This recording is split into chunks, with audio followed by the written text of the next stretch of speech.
ఆత్మహత్యలు చేసుకున్న సన్నివేశం మధ్య ఈరోజు ఈ జిల్లాలో నేను మాట్లాడుతూ ఉన్నా. ఈరోజు ఇదే జిల్లాలోనే ఇద్దరు ఆత్మహత్యలు చేసుకున్న పరిస్థితులు. పర్చూరులో ఒక రైతు చనిపోయాడు. గడిచిన శుక్రవారం కొండేపిలో మరొక రైతు ఆత్మహత్య చేసుకున్నాడు. ఇద్దరు రైతులు గిట్టుబాటు ధరలు లేక ఇదే జిల్లాలో రైతాంగం చనిపోయిన పరిస్థితుల మధ్య ఈరోజు నేను ఇక్కడికి వచ్చి రైతులు పడతా ఉన్న అగసాట్లను ప్రభుత్వాన్ని గట్టిగా నిలదీస్తూ ప్రశ్నిస్తూ ఉన్నా. ఈరోజు రైతు పడతా ఉన్న పరిస్థితుల మధ్య ఏ పంటకు కూడా ఈరోజు రాష్ట్రంలో గిట్టుబాటు ధరలు లేవు. వరి ప్రొక్యూర్మెంట్ మొన్న చేశారు. ఏ రైతుకైనా కూడా ఏ రైతును తీసుకున్నా కూడా కనీసం 300 రూపాయల నష్టానికి రైతు ఎంఎస్పీ కన్నా తక్కువ రేటుకు అమ్ముకోవాల్సిన పరిస్థితిలో ధాన్యాన్ని రాష్ట్ర ప్రభుత్వం కొనుగోలు చేసింది. వరి దగ్గర నుంచి మొదలు పెడితే మిరప, పత్తి, జొన్న, కందులు, మినుములు, పెసలు, మొక్కజొన్న, సజ్జ, రాగులు, వేరుశనగ, అరటి, చీని, పొగాకు, కోకో ఏ పంట తీసుకున్నా కూడా రైతన్నకు ఈరోజు గిట్టుబాటు ధర రాని పరిస్థితి ఈరోజు రాష్ట్రంలో కనిపిస్తూ ఉంది.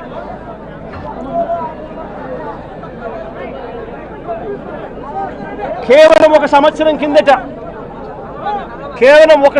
కిందట వైఎస్ఆర్సీపీ ప్రభుత్వం ఉన్నప్పుడు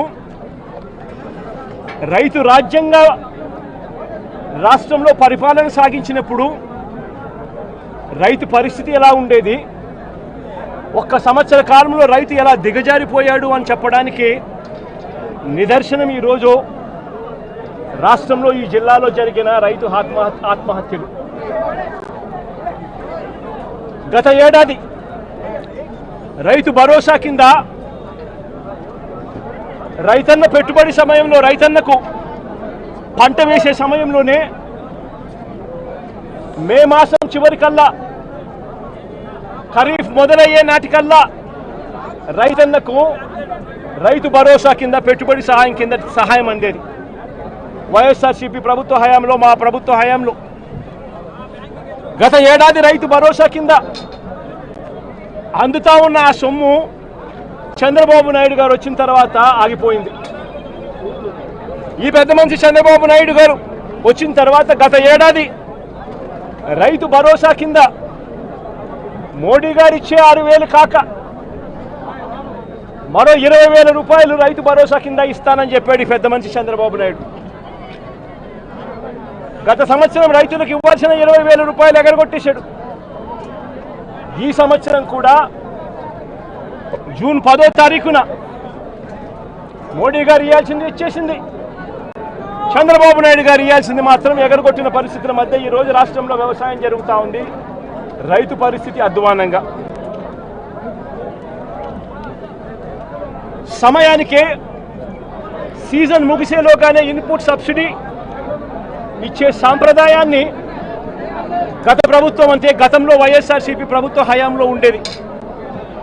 ఏ సీజన్ ముగిసేలోగా ఆ సీజన్లో జరిగిన నష్టాన్ని ఆ సీజన్ ముగిసేలోగానే మరుసటి సీజన్ వచ్చేలోగానే రైతన్నకు ఇన్పుట్ సబ్సిడీ కింద సహాయం అందేది. ఈరోజు ఆ ప్రక్రియను గాలికి వదిలేసిన పరిస్థితుల మధ్య ఈరోజు వ్యవసాయం జరుగుతూ ఉంది. వైఎస్ఆర్సీపీ ప్రభుత్వ హయాంలో అంటే మా ప్రభుత్వ హయాంలో రైతులకు పంట వేసిన తర్వాత ఆ పంట నష్టం పోతుంది అన్న భయం లేకుండా రైతులకు ఉచితంగా పంటల బీమా చేసి ప్రతి ఎకరాను ఈ క్రాప్ చేసి ఆర్బీకేల ఆధ్వర్యంలో పారదర్శకంగా రైతులకు ఉచిత పంటల బీమా వైఎస్ఆర్సీపీ ప్రభుత్వం అమలు చేస్తే చంద్రబాబు నాయుడు గారు ప్రభుత్వం వచ్చిన తర్వాత ఆ ఉచిత పంటల బీమా ఎత్తివేసిన పరిస్థితుల్లో ఈరోజు రాష్ట్రంలో వ్యవసాయం కనిపిస్తూ ఉంది. ఈ క్రాప్ వ్యవస్థను పూర్తిగా నీరుగార్చేశారు. దళారీలు లేకుండా పంటలు కొనుగోలు చేసే ఆర్బీకే వ్యవస్థను నీరుగార్చిన పరిస్థితులు ఈరోజు రాష్ట్రంలో చూస్తూ ఉన్నాం. ఎరువులు, విత్తనాలు, పురుగుల మందులు ఇవన్నీ కూడా నాణ్యతను పరిశీలించి నాణ్యతకు ప్రభుత్వమే గ్యారంటీ ఇస్తూ రాష్ట్రంలో ప్రతి రూరల్ కాన్స్టిట్యుయెన్సీలో 146 ల్యాబులు ఏర్పాటు చేసి కాన్స్టిట్యుయెన్సీకి ఒక ల్యాబును ఏర్పాటు చేసి ఆ ల్యాబులన్నీ అందుబాటులో తీసుకొని వచ్చి విత్తనాలు కానీ ఎరువులు కానీ పురుగుల మందులు కానీ ఆర్బీకేల ద్వారానే నాణ్యతకు గ్యారంటీ ఇస్తూ రైతులకు గ్రామంలోనే రైతులకు అందుబాటులో ఉండే పరిస్థితిని వైఎస్ఆర్సీపీ ప్రభుత్వం చేస్తే ఈ ప్రభుత్వం దాన్ని పూర్తిగా గాలికి వదిలేసి ఈరోజు మళ్ళీ రాష్ట్రంలో కల్తీ విత్తనాలు కల్తీ ఎరువులు కల్తీ పురుగుల మందుల మధ్య రైతు జీవితం తల్లడిల్లిపోతా ఉన్న పరిస్థితి ఈరోజు రాష్ట్రంలో కనిపిస్తూ ఉంది. మేము తీసుకొచ్చిన ల్యాబులు ఈరోజు నిర్వీర్యం చేస్తూ ఉన్న పరిస్థితుల మధ్య ఈరోజు రాష్ట్రం కనిపిస్తూ ఉంది. మా ప్రభుత్వ హయాంలో ధాన్యం కొనుగోలు కాక ఆర్బీకేల ద్వారానే దళారీ వ్యవస్థ తీసేసి ధాన్యం కొనుగోలులో ప్రతి రైతుకు కూడా కనీస మద్దతు ధర ఖచ్చితంగా రైతుకు అందుబాటులోకి తీసుకొచ్చే కార్యక్రమం మేము చేస్తూ ప్రతి రైతుకు కూడా ఎంఎస్పి మాత్రమే కాకుండా జిఎల్టీ ఛార్జెస్ కింద అంటే gunny bags logistics gunny bags labour transport కింద ప్రతి రైతుకు ఎకరాకు 10,000 రూపాయలు అదనంగా మా ప్రభుత్వ హయాంలో వైఎస్ఆర్సీపీ ప్రభుత్వ హయాంలో ప్రతి రైతుకు కూడా మేము ఇచ్చేవాళ్ళం. ఈరోజు రైతుకు గిట్టుబాటు ధరలు రాని పరిస్థితి. ధాన్యం కూడా 300 రూపాయలు ఎంఎస్పీ కన్నా తక్కువ రేటుకు కొనుగోలు చేసిన పరిస్థితి. రైతు అమ్ముకున్న పరిస్థితి దళారీలకు.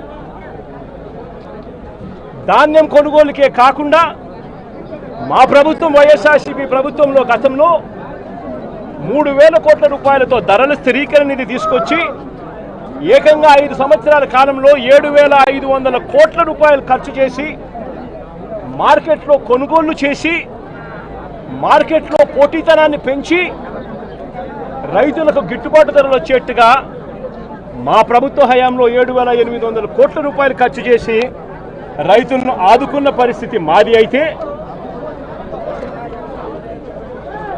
కేంద్రం ప్రకటించిన పంటలకే కాకుండా మిరప పసుపు ఉల్లి చిరుధాన్యాలు అరటి బత్తాయి టమాటో వంటి పంటలకు సైతం ఎంఎస్పీని ప్రకటించి రాష్ట్ర ప్రభుత్వమే దాన్ని ఆర్బీకేలలో దాన్ని పోస్టర్లు వేసి పెట్టి ఆర్బీకేలలోనే అక్కడే పనిచేస్తా ఉన్న అగ్రికల్చరల్ గ్రాడ్యుయేట్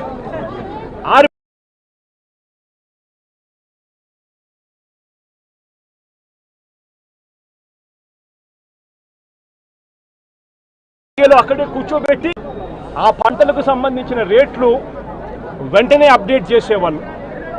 ఏ పంటకైనా కూడా గిట్టుబాటు ధర రాని పరిస్థితి ఎక్కడైనా ఉంటే వెంటనే ప్రభుత్వం ఇన్వాల్వ్ అయ్యేది. జాయింట్ కలెక్టర్లు అందరూ కూడా మార్క్ఫెడ్కు వీళ్ళందరూ కూడా జాయింట్ ఎండీలుగా వీళ్ళందరినీ కూడా నమోదు చేశారు. వెంటనే మార్కెటింగ్ శాఖ ఇన్వాల్వ్ అయ్యి జాయింట్ కలెక్టర్ల ఆధ్వర్యంలో పంటలు కొనుగోలు చేసే పరిస్థితి. ఈరోజు అవన్నీ కూడా గాలికి ఎగిరిపోయిన పరిస్థితుల మధ్య ఈరోజు రాష్ట్రంలో వ్యవసాయం జరుగుతూ ఉంది. ఈరోజు ఈ పొగాకు పంటే తీసుకుంటే ఈ చంద్రబాబు నాయుడు గారి ప్రభుత్వం రాక మునుపు అంటే మా ప్రభుత్వం చివరి సంవత్సరంలో కూడా పొగాకు పంటకు సంబంధించి 2023-24 అంటే మా ప్రభుత్వ హయాంలో కేజీ 366 రూపాయలు అంటే గత సంవత్సరం కేజీ 366 రూపాయలు అంటే 36,000 రూపాయలకు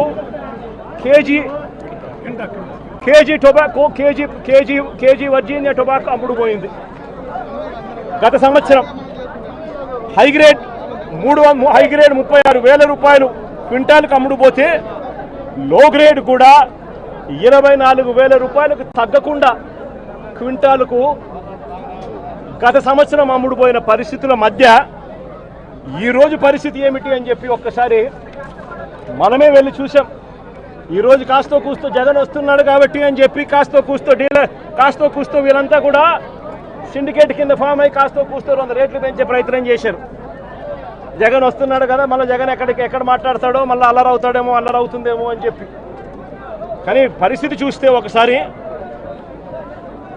మామూలుగా మార్చిలో ప్రొక్యూర్మెంట్ స్టార్ట్ చేయాలి.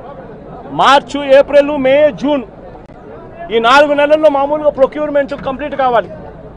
220 మిలియన్ టన్నుల ప్రొక్యూర్మెంట్ చేయాల్సి ఉంటే కేవలం 40 మిలియన్ టన్నులు మాత్రమే ప్రొక్యూర్మెంట్ చేసిన పరిస్థితులు ఈరోజు రాష్ట్రంలో కనిపిస్తూ ఉన్నాయి.